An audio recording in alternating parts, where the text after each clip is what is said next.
Hey, Mike with Problems Gaming here, the channel where we go through the good and bad of everything nerdy to make sure you spend your time on the best of the best. In today's video, I'll be doing a review of the new Classic Mode update from Bloodstained Ritual of the Night, so let's get into it. So Bloodstained Ritual of the Night is basically a spiritual successor to the Castlevania series and really plays a lot like the original Symphony of the Night game. So it started out as a Kickstarter from some of the original creators of Symphony of the Night and the Castlevania series to really build out a brand new Castlevania-like game. And so this Kickstarter was extremely successful. It did take a long time to finally actually get the game out, and a lot of the things that they promised were a bunch of different modes, and they have steadily continued to release these modes over time. So they had the main storyline, like I said, that was very similar to a Symphony of the Night, more modern Metroidvania type Castlevania game. They did a boss rush mode. They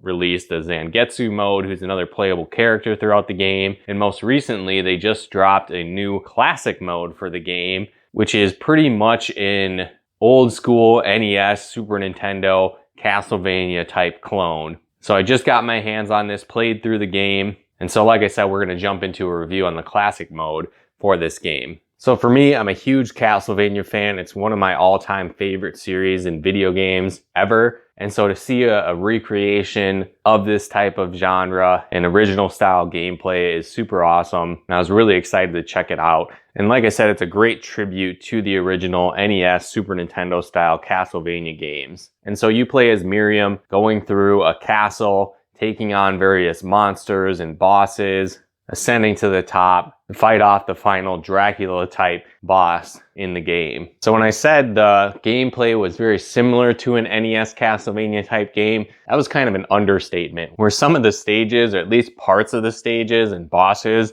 are literal, almost play-by-play recreations of the first Castlevania game. And so that was definitely cool from a nostalgia perspective to get to play through those areas with kind of a new skin on them, playing with this new character Miriam and the new souped up graphics. But like I said, they were also virtually identical to the original Castlevania layout. So even the first part of the first stage is basically a step-by-step recreation of the first level in the original NES Castlevania. But then there's even a boss fight later on and end of stage that's pretty much like the death stage in Castlevania 1. And even the end Dracula fight in the game has a lot of similarities to the original Castlevania. You know, again, that's good in a couple different ways because it's fun getting to play through that for nostalgia's sake. But at the same time, I kind of wish that they would have created some new type levels instead of recreating some of the exact same levels that I played dozens of times in previous Castlevania games. But again, that's not really where the similarities end, right, to the original Castlevania.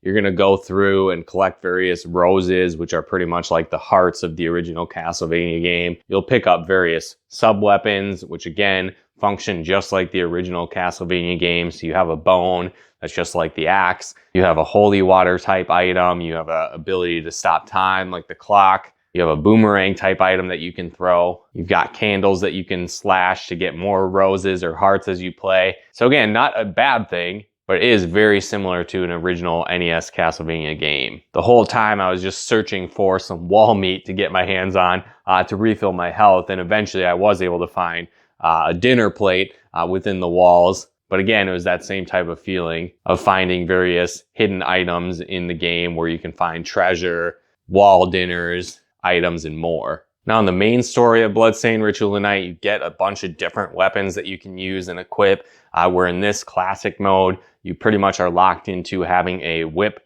type weapon, which is just like, again, the original Castlevania. So it gives you that same type of gameplay mechanic as you go through. You also have kind of the same controls to some extent, where you have a slow walk, you can whip, you can duck, you can jump whip, but it also has some of kind of the modern Castlevania type abilities as well, where you can slide, you can do a back step, and then you can also do a double jump, but it's kind of like a double backwards jump almost, where you jump and do a backflip. Another thing you'll notice is that you have a little bit more control when you're jumping, so you can do more of a far jump or kind of slow down your jump mid-jump or change directions a little bit in the sense where you can slow yourself down when you're midair. So that was kind of cool to have a little bit more control compared to maybe an NES Castlevania where you jump and you're committed when you jump. It allows you to recover from some maybe poor jumping mistakes as you go. Another aspect that I really did like about this is the fact that you can jump onto stairways and start climbing them as you go. So that allowed you to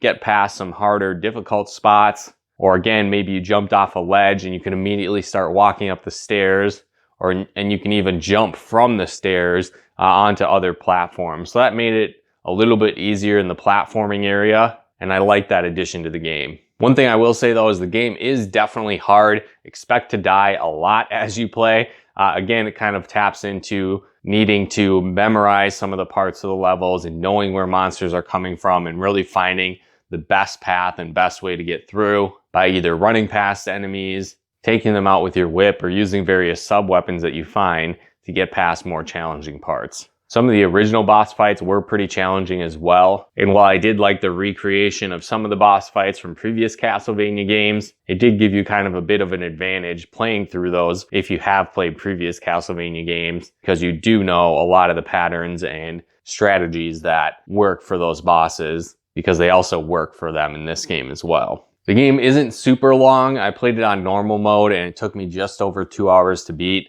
And that was with a ton of dying in some of the levels trying to figure out how to get past parts. But again, it might be a little bit longer if you're new to the Castlevania type series or Bloodstained series, because like I said, some of the levels are direct recreations of the original Castlevania.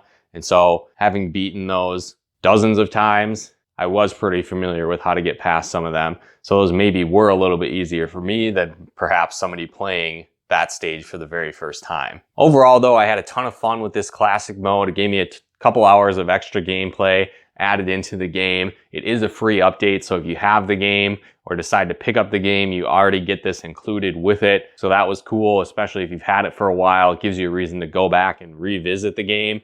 If you don't yet have Bloodstained Ritual of the Night, I would highly recommend picking it up, because this is just one aspect that's a ton of fun within the game. The main game is great, and like I said, they have a ton of other different modes that they've continued to add into the game since its release.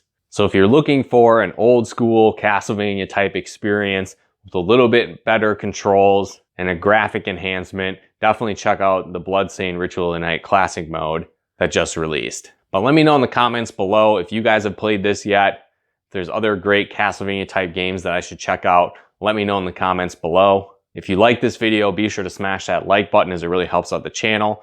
If you haven't done so, be sure to subscribe and set up the bell notifications to get the latest updates of new nerd videos we put out. And if you'd like to help us support the channel, pick out content and more, become a patron of ours at nerdproblemsgaming.com/Patreon. And if you'd like to plug into our live streams and Let's Plays we do on the channel, you can follow us at nerdproblemsgaming.com/Twitch. But once again, thanks for tuning in, and we'll talk to you more soon.